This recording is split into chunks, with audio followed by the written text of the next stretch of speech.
আর দ্বিতীয়, আমার বাবা আমাকে কখনো দ্বীনের পড়ালেখাতে দেয় নাই, কোরআন আমাকে শিক্ষা দেয় নাই, হাদিস আমাকে শিক্ষা দেয় নাই, ইসলামের পথে চলার কথা বলে নাই। আমার বাবা আমাকে শৈশব থেকে মানুষের গোলামি করার জন্য দিয়েছে।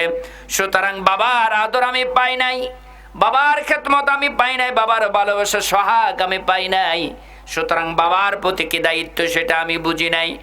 আর তৃতীয় নাম্বার হচ্ছে, আমার যেই নামখানা রেখেছে আমার মা আর বাবা, আমার নামের সাথে ইসলামের কোনো সম্পর্ক নাই।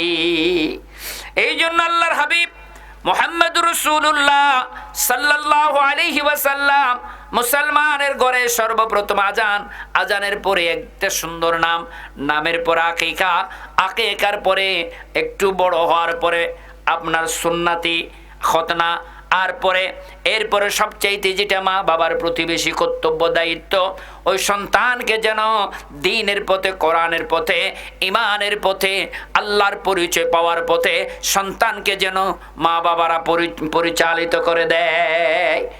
এই জন্য আল্লাহ পাক রব্বুল আলামিন বান্দাদেরকে এই কথা এই জন্য বলেছেন, তুমি তোমার পিতামাতাকে ধমক দিও না, আর জোরে কথা বলো না, মনে কষ্ট পায় এমন আচরণ তোমার পিতামাতাদের সাথে তুমি করো না। আর তুমি সব সময় বলবা আর তোমার পিতামাতাদের সাথে ওয়াকুল্লাহুমা কাউলান কারীমা, উত্তম কথা বলবা, ভালো আচরণ করবা, মন্দ আচরণ পিতামাতার সাথে করা যাবে না। কারণ পিতা নিজের জীবনটাকে বিলীন করে দিয়েছে সন্তানকে মানুষ করার জন্য, নিজের দেহটাকে পাথরে পরিণত করেছে নিজের সন্তানের মুখে হাসি ফোটানোর জন্য। এই জন্য আল্লাহ পাক বলছেন, ও আমার গোলামেরা, তোমার পিতামাতা বয়সকালে যখন দুনিয়া থেকে বিদায় হয়ে কবরে চলে যাবে, তখন তুমি কি করবা? যতদিন তুমি বেঁচে আছো, ওয়াকুর রাব্বি রহমহুমা কামা রাব্বায়ানি সাগীরা, সব সময় তুমি তোমার পিতামাতার জন্য এই দোয়াটা করবা। কারণ আল্লাহর হাবিব মুহাম্মদুর রাসূলুল্লাহ সাল্লাল্লাহু আলাইহি ওয়াসাল্লাম বলেছেন, কোন মানুষ যখন ইন্তেকাল করে দুনিয়ার জমিন থেকে বিদায় হয়ে কবরে চলে যায়, ওই মানুষ যদি দুনিয়ার জমিনে 3টা আমল করে কবরে যায়, ওই 3টা আমলের ভিতরে একটা আমল হচ্ছে, ও দুনিয়ার মানুষ, একটা আমল হচ্ছে আওয়ালাদিন সালিহিন ইয়াদাউ লাহু, এমন একটা সন্তান দুনিয়ার জমিনে রেখে গেল যেই সন্তান নিজের পিতা মাতার জন্য সব সময় দোয়া করে, যে সন্তান নিজের পিতা মাতার জন্য সব সময় আল্লাহর কাছে বলে, আল্লাহ আমার কলিজার টুকরা আমার কলিজার টুকরা পিতা মাতা আমাকে ছেড়ে কবরে চলে গেল, আমাকে ছেড়ে আপনার কাছে পৌঁছে গেল, আমি আমার পিতা মাতার সন্তান হিসেবে আপনার কাছে দোয়া করি, রব্বুল আলামিন আমার পিতা মাতার কবরটাকে আল্লাহ কিয়ামত পর্যন্ত জান্নাতের বাগানে পরিণত করে দিন, আমার পিতা মাতার কবরটাকে আযাব মুক্ত করে দিন, আমার পিতা মাতার কবরটাকে বেহেশতের টুকরা বানায়া দিন। আর আমার পিতা মাতা কিয়ামতের ময়দানে কঠিন মুসিবতের সময় আমার পিতা মাতার প্রতি আপনি রহমতের, আপনার ভালোবাসার বুকটা প্রসারিত করে দিন। নিজের সন্তান যখন নিজের পিতা মাতার জন্য দোয়া করে, সব চাইতে দুনিয়ার যে সমস্ত মানুষ দোয়া করুক না কেন, সন্তানের দোয়াটাই সবচাইতে বেশি বাবা মার জন্য কাজে চলে আসে। এই জন্য ভাইরা আমার, বন্ধুরা আমার, আল্লাহ পাক রব্বুল আলামিন যে কাজ আমাদের জন্য ফরজ করে দিয়েছেন, ইবাদত ফরজ, কিন্তু পিতামাতার নাফরমানি তো গুনাহ। ইবাদত ফরজ, পিতামাতার খেদমত করাটাও ফরজ, ইবাদত ফরজ, পিতামাতার মহব্বত করাটাও ফরজ। আল্লাহর হাবিব বলছেন, তোমরা যদি তোমাদের পিতামাতা বয়সকালে কোনো পিতামাতাকে মহব্বতের নজর দিয়ে একবার দেখে যদি বলে আমার বাবা, আল্লাহর হাবিব বলেন ওই মোহাব্বতের নজরের ভিতরে একটা কবুল হওয়া হজের সওয়াব আল্লাহ আপনার আমল নামায় পূর্ণ করে দেবে। মা বাবার চেহারাতে হজের সওয়াব নিহিত আছে, মা বাবার চেহারাতে হজের সওয়াব নিহিত আছে। ওই মা বাবার চেহারা মোহব্বতের নজরে যদি একবার কেউ তাকায়, এখন অনেক বছর হয় বাবার সাথে কথা বলে না, এরকম সন্তান আছে না? আছে না? বাবাকে বাবা ডাকে না এমন ছেলে মেয়ে আছে না? আছে না? মাঝে মাঝে আরো বদুয়া দেয়, বাবারে উল্টা বদুয়া দেয়, বাবারে উল্টা বদুয়া দেয়, বলে যে আমার মানুষ মানে নাই, আমার কোনো উপকার করে নাই, আমার কোনো উপকার করে নাই। এরকম বাবাকে আরো বেশি বেশি বদদোয়া দেয়, এরকম সন্তানও আছে। আছে না দুনিয়ার জমিনে? আছে। এই জন্য বাবাকে বদদোয়া দেওয়া যাবে না। বাবাকে বদদোয়া দিলে বদদোয়া করবে বাবার গায়ে? করবে না। কারণ যতটুকু উপকার করার বাবার দরকার ছিল বাবা করেছে, ঠিক কিনা? বাবার চেয়ে বেশি আদর করার মতো লোক দুনিয়াতে আছে? আছে? নাই। যেমনই হোক তিনি আমার বাবা, যেরকমই হোক তিনি আমার পিতা। এখন অনেক দেখা যায় ছেলে মেয়েদেরকে অনেক বেশি উপকার করে পড়ালেখা করেছে, উচ্চ শিক্ষিত মানুষ বানাইছে, ছেলে মেয়ে আর বাবার পরিচয় দেয় না। এরকম আছে না? গ্রামে আসে না? গ্রামে আসে না, টাউনে থাকে, শহরে থাকে, বলে যে ওখানে ভালো লাগে না, ওই সোসাইটির সাথে আমাকে মানাই না, আমাকে যাই না। এই জন্য এ কথা বলে বৃদ্ধ পিতামাতাকে খেদমত না করে শহরে বাড়ি গাড়ি বিল্ডিং বড় বড় দালান নিয়ে সন্তান সুখে আছে, মা বাবা কষ্টের মধ্যে দিনাতিপাত করতেছে। এরকম সন্তান নাই? আছে না? ওকালতি করে শহরে, বড় চাকরি করে, বড় অফিসার, মস্ত বড় অফিসার ছেলে, বাবা এখনো মানুষের ঘরের কামলা, বাবা এখনো মানুষের ঘরে দিনমজুরের কাজ করে। সন্তান পরিচয় দেয় না পিতামাতাকে। এরকম আছে না নাই? আছে না নাই? মায়ের 1 মিনিটের প্রেম আর ভালোবাসা সন্তানের প্রতি কোন সন্তান শোধ করতে পারবে? পারবে? পারবে না। এই জন্য আল্লাহ পাক রব্বুল ইজ্জত বলছেন, উহু শব্দ পর্যন্ত তুমি তোমার বাবা মায়ের মনে দিতে পারবা না, আর তুমিও তোমার পিতামাতার জন্য এই শব্দটা ব্যবহার করতে পারবা না। এই জন্য বর্তমান জমানায়, বর্তমান সময়ে সব চাইতে যেটা ভয়ানক রোগে পরিণত হয়ে গেছে গ্রামে মহল্লায়, এটা নামাজ নাই, এক, দ্বিতীয় পিতামাতার নাফরমানি করে, মা বাবার সাথে সম্পর্ক ভালো নাই। এরকম লোকের সংখ্যা বেশি না কম? জোরে বলেন, বেশি না কম? এইরকম লোকের সংখ্যা বেশি। সমাজে এইরকম লোকের সংখ্যা খুব বেশি, যারা নিজের পিতামাতার প্রতি মহব্বত আর ভালোবাসা, মহব্বত আর আদর যত্ন করে না। এইরকম সন্তানের অবস্থা দুনিয়ার জমিনে বেশি। সম্মানিত উপস্থিতি, আজকের এই মাহফিল, আমার ভাই খুব বেশি অসুস্থ ছিলেন, অনেকভাবে অনেক জায়গায় দোয়া করা হয়েছে আমার ভাইয়ের জন্য, বিভিন্ন মসজিদে দোয়া চাওয়া হয়েছে। আল্লাহ ওনাকে যেন সুস্থতা দান করেন। এখনো মোটামুটি সুস্থতার দিকে, তারপরেও অনেক বেশি অসুস্থ। সবাই যেন ওনার জন্য একটু দোয়া করেন। এই জন্য এই মাহফিলটা মূলত প্রতি বছর উনি করেন, মাহফিলের আয়োজন করেছেন।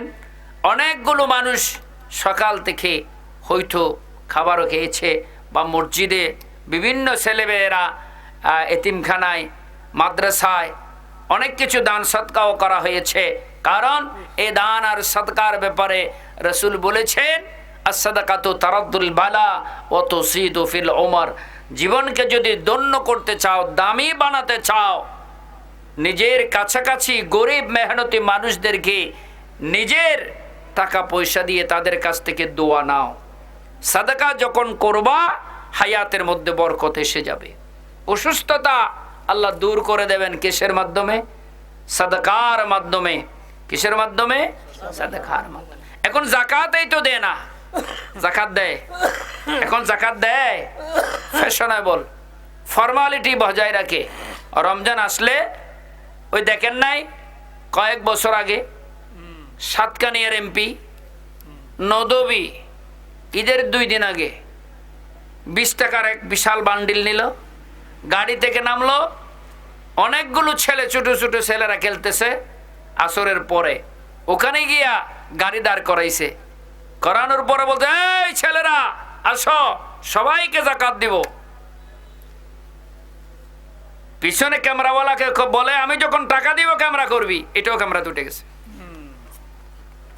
ভিডিও করবি, এটাও ভিডিওতে উঠে গেছে। দেখেন কি অবস্থা। দিছে 20 টাকা করে, 20 টাকা 20 টাকা 20 টাকা 20 টাকা করে সাদকা দেয়, যাকাত দেয়। ধনী লোকের সম্মান আল্লাহ গরিবের কারণে বাড়ায়।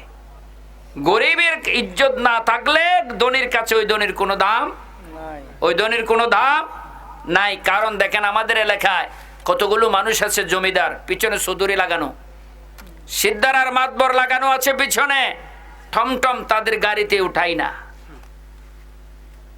ওই চৌধুরী মাতবর আর সিকদারদেরকে টমটমে উঠাই না, গেলে বলে যে আমার ভাড়া আছে। নেই নাই চৌধুরী সাহেবকে, ওই চৌধুরীকে কি জুতা দিয়ে পিটা দিতে হবে, মাইট দিতে হবে?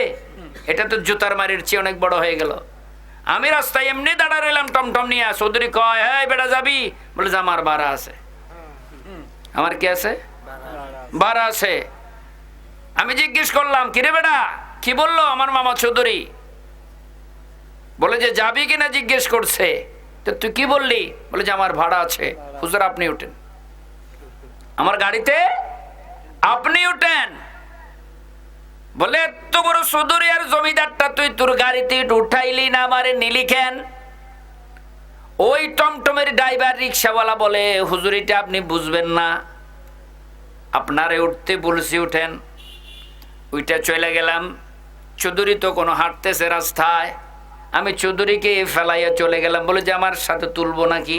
বলে হুজুর না, তোলা যাবে না। কারণ কি? হুজুর এটা চৌধুরী হইছে নামে চৌধুরী, কামে এটা চৌধুরী না, এটা বড় একটা আস্ত শয়তান। কিভাবে বুঝলি তুই এই শয়তান? হুজুর এই পর্যন্ত হিসাব করলে 100 বারের উপরে হবে আমার ভাড়া দেয় নাই। আর 20 টাকার ভাড়া 10 টাকা দেয়, 50 টাকার ভাড়া 5 টাকা দেয়। দিয়া কয় আমাকে দমক দিয়া কয়, পরে নিবি বেটা আমি কোথায় যাচ্ছি নাকি? হুজুর সেই দিন চাউলের বস্তা নিলাম নিজের কাঁধে করে, তার বাসায় ঢোকাই দিলাম গ্যাসের সিলিন্ডার এবং চাউলের বস্তা তার ঘরে পৌঁছাই দিলাম। সিলিন্ডারটা লাগাইও দিলাম, ওই খালি সিলিন্ডারটা দোকানে দিয়েও দিলাম। হুজুর বলেন এই বাজার থেকে যদি তার বাড়িটা 2 কিলোমিটার হয়, চাউলের বস্তার একটা সিলিন্ডার নিয়ে গেলাম আর আনলাম। আমি যাওয়ার পরে আসার পরে আমরা একজন সিঙ্গেল মানুষকে নিয়ে যাই, হুজুর 10 টাকা ভাড়া দেয়। 2 জন মানুষ গেলে 20 টাকা ভাড়া দেয়। 3 জন মানুষ গেলে হুজুর 30 টাকা ভাড়া দেয়।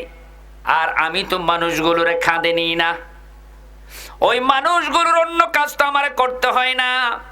আমি ওই চৌধুরীর বাড়িতে গিয়ে তার 50 কেজি চাউলের বস্তাটাও নামাই দিলাম, সিলিন্ডারটাও নিয়ে দিলাম, খালি সিলিন্ডারটাও নিয়ে আসলাম। হুজুর আমারে একটা 20 টাকার নোট যাচ্ছে দেয়, ওই 20 টাকাটাও নিলাম না, চোখটা মুছে মুছে চলে গেলাম। এত কষ্ট করলাম, আল্লাহ তোর পিছনে চৌধুরী লাগাই দিছে, তুই গরিবের পেটে লাথি দিয়া নিজের চৌধুরী বানালি। আমার মওলা একদিন চাইলে তোরে আমার চেয়ে বেশি নিকৃষ্ট বানাই দিতে পারে। কুলিল্লাহুম্মা মালিকাল মুলকি তুতিল মুলকা মান তাশা ওয়া তানজিউল মুলকা মিম্মান তাশা ওয়া তুইজ্জু মান তাশা ওয়া তুযিল্লু মান তাশা বিয়াদিকাল খায়র ইন্নাকা আলা কুল্লি শাইইন কাদির। সমস্ত ক্ষমতার মালিক কে? আল্লাহ। ইজ্জত দেওয়ার মালিক কে? ইজ্জত কেড়ে নেওয়ার মালিক কে? এই কাজ আল্লাহ ছাড়া কেউ করতে পারে না। পারে কি পারে না? পারে কি পারে না? 20 বছরের রাজা 20 বছরের রানী ফালানোর জায়গা পায় না। 1000 বছরের রাজা 1000 বছরের রানী আমার আল্লাহ চাইতো জুতার বাড়ি দিয়ে দিয়ে মাথা থেকে তার রোগ বালাই দূর করাইতে পারে। এটা কার কাজ? এটা কার কাজ? এই জন্য আল্লাহ পাক রব্বুল আলামিন বলছেন, ও আমার বান্দারা সবাই আমার গোলাম, আমি সবাইরে বানাইছি আমার গোলামি করার জন্য। ওই গোলামিতে যদি আমার রহমতার, আমার দয়া, আমার ভালোবাসা পাওয়ার পরে আমার প্রতি যদি অকৃতজ্ঞ হও, আমি আল্লাহ রাব্বুল আলামিন তোমার প্রতি কি হয়ে যাব? রাগান্বিত হয়ে যাব। ঠিক কিনা বেটি? আসসালামু আলাইকুম। ভালো আছেন? সম্মানিত উপস্থিতি, এই জন্য দেহের শক্তি, মনের শক্তি, অন্তরের শক্তি, এই প্রত্যেকটা শক্তির পিছনে আল্লাহর গোলামি থাকতে হবে। প্রত্যেকটা শক্তির পিছনে আল্লাহ পাকের দয়া আছে, এটা মানতে হবে। আল্লাহর দয়া ছাড়া এক মিনিট কেউ দুনিয়াতে বেঁচে থাকতে পারবে? ক্ষমতা দেখাইতে পারবে? পারবে? জোরে বলেন, পারবে? আল্লাহ পাক রব্বুল ইজ্জত বান্দাদেরকে ক্ষমতার শক্তিও দেয়, আবার সেই ক্ষমতা এমন ভাবে খেড়ে নেয় বান্দা সারা জীবন যেন আফসোস করতে থাকে। ঠিক কিনা? ঠিক কিনা? ফেরাউন যখন পানিতে চুপাইয়া চুপাইয়া মরতেছিল, পানি গাইতে গাইতে হযরত মূসাকে ডাক দিয়ে কয়, আমার কলিজার টুকরো সন্তান, আমি তোমারে লালন পালন করছি, কত যত্ন করে মানুষ বানাইছি, আমি পানিতে ডুইবাই যাচ্ছি, তুমি একটু দেখতেছ না? এই জন্য আল্লাহ পাক রব্বুল ইজ্জত বলছে, ইদা জাআ আজালুহা লা ইস্তাখিরুনা সাআতাম ওয়া লা ইস্তাকদিমুন। একটা কদম কেউ নড়াচড়া করতে পারবে না। যখনই মৃত্যু এসে যাবে, যার যে অবস্থায় আছে সে অবস্থায় মৃত্যু এসে যাবে। ঠিক কিনা? ঠিক। তো সুতরাং জমিন ছাড়তে হবে, কণিকের পৃথিবী। শক্তি প্রয়োগ বেশি দিন চলে না, ক্ষমতার দাপট বেশি দিন চলে না, আরাম আর আয়েশের মজা বেশি দিন চলে না, ধন আর দৌলতের মহব্বত বেশি দিন চলে না, দুনিয়ার মায়া মমতা বেশি দিন চলে না। কণিকের পৃথিবী, ওয়ামাল হায়াতুদ দুনিয়া ইল্লা মাতাউল গরুর। এই সব কিছু একদিন আমাদেরকে ছেড়ে কবরে চলে যেতে হবে। তো সুতরাং আল্লাহ পাক বলছেন, যখনই কবরে চলে যাবা, ওমা তুকাদ্দিমু লিআনফুসিকুম মিন খায়রিন তাজিদুহু ইনদাল্লাহ। আল্লাহর কাছে দুনিয়ার জমিন থেকে তুমি তোমার নাজরানা পাঠাও।